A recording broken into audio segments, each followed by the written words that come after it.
প্রকৃতি তার নিজ নিয়মে অনেক কিছুই কিন্তু চেঞ্জ করে দেয়, কিন্তু এটাকে আমরা স্বাভাবিক মনে করে নিতেছি। আপনাদের অনেকেরই মনে আছে এক সময় কিন্তু লালাটা মোটামুটি একটু টাকা পয়সা যাদের আসছিল তার খাইতো না, লালাটা খাইতো গরিব মানুষে। লাল চাল তো খাওয়া দূরের কথা, লাল চিনি, শাক সবজি, এগুলো গরিবদের খাবার ছিল। আর এখন লাল আটার দাম ময়দার চাইতেও বেশি। ডেকি চাটার চাল 350 টাকা, 400 টাকা কেজি। অনেকে শখ করে খায়, যা কিনা পাকিস্তানি বাসমতির চাইতেও বেশি। চিন্তা করতে পারেন, লাল আটা টোটালি গরিবদের খাবার ছিল। 3 টাকা 4 টাকা কেজি ছিল, যেখানে ময়দার কেজি ছিল অনেক আগের কথাই বলতেছি 9 টাকা 10 টাকা কেজি। লাল আটা মানেই গরিবদের খাবার। আর এখন ডাক্তারের পরামর্শে লাল আটা খাওয়া লাগে টাকাওয়ালাদের। আর লাল আটা সাদাটা না, ময়দার চাইতেও বেশি। দেখছেন প্রকৃতির কি সিস্টেম। আগে গ্রামে কাদামাখা কৃষকদের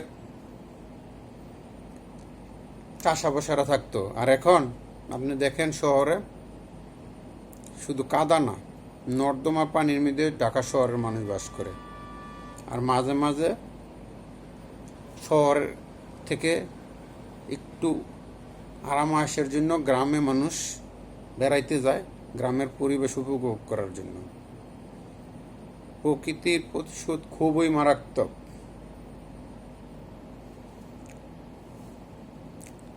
গ্রাম চাষার না, এখন গ্রাম্য অনেকে হাজার হাজার কোটি টাকার মালিক রিসোর্ট বানায় গ্রাম্য পরিবেশে থাকে, অথচ গাছপালা বিস্তৃত কাদামুখ মাখা মানি গরিবদের এলাকা ছিল। আর আপনি এখন দেখেন, আপনি যে এলাকায় বাস করেন শুধু পেক কাদা না, ধুলাবালিই না, নর্দমা ড্রেনের পানি। আপনি প্রাইভেট কার নিয়ে দেবেন, ড্রেনের পানি আপনার গাড়ি অর্ধেক ডুবে যেতেছে। সুতরাং প্রকৃতি প্রতিশোধ খুবই মারাত্মক। কখন যে কার কি হয় কেউ বলতে পারবে না। বাংলাদেশের হাজার হাজার কোটি টাকার মালিক শিল্পপতি, তাকেও ডাক্তারের পরামর্শে শুধু কি বলবো শসা সিদ্ধ করে খাওয়া লাগে, কিন্তু চাইলেই কিন্তু বিদেশ থেকে অর্ডার দিয়ে অনেক কিছু এনে খাইতে পারবে। ভাজা পোড়া, চিকেন ফ্রাই, বার্গার এখন আর খায় না। এখন দেখবেন বড় লোকের বেশিরভাগই ডাক্তারি পরামর্শে কিন্তু সবজি খায়। সিস্টেম চেঞ্জ হয়ে গেছে। প্রকৃতি প্রতিশোধ খুবই খারাপ। এটা অনেকে বুঝবে, অনেকে বোঝে না। আগে আমরা যেটা নাকি বড় লোকের খাবার ছিল, এখন ওইটি সস্তা খাবার হয়ে গেছে।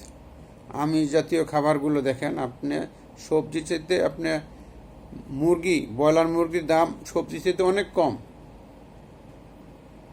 কৃষিজাত পণ্যগুলো আস্তে আস্তে দাম বৃদ্ধি পাইতেছে।